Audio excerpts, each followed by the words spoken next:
Hello, and welcome once again to another episode of Interesting Stories in the History of Diagnostics.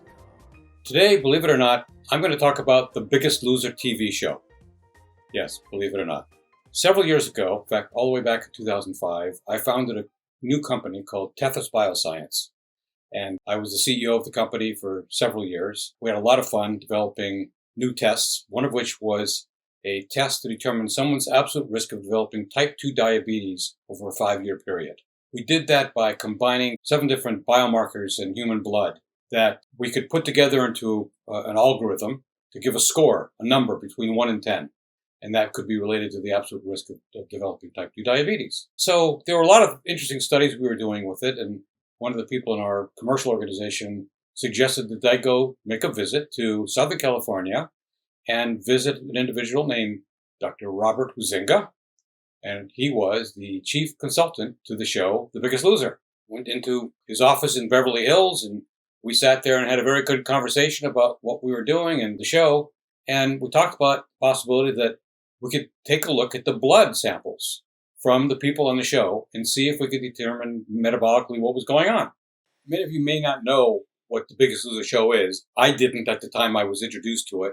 It's a television show that was on NBC from 2004 to 2016. I think it's been picked up more recently for new seasons. The basis of the show was a contest amongst people that were very overweight to lose as much weight as possible in a 13-week period on the show.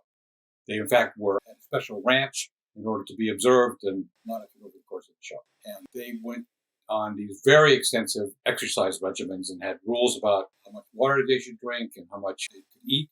They actually had a minimum number of calories per day they were supposed to eat so that they didn't go too extreme.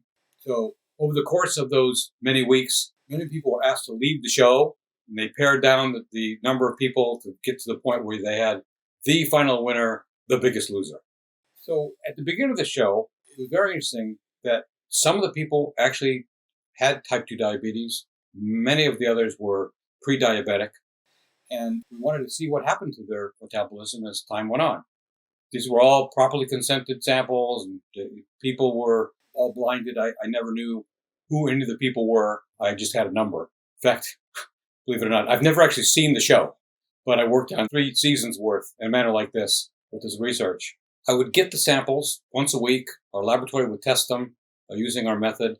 So I got information about each of the individual markers as well as the score. And I noticed these interesting patterns. For instance, one thing I noticed was that most of the people at the beginning of the show, before they start these intense exercise regimens, which are part of the whole process, they have sort of normal inflammation markers based on CRP, which we had in this test.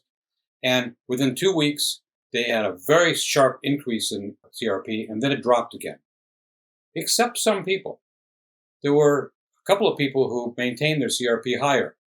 And I knew that some people went off the show over time because of medical conditions. And I would write to Rob. I said, Rob, I think number 6 here is likely to go off over the course of the next week.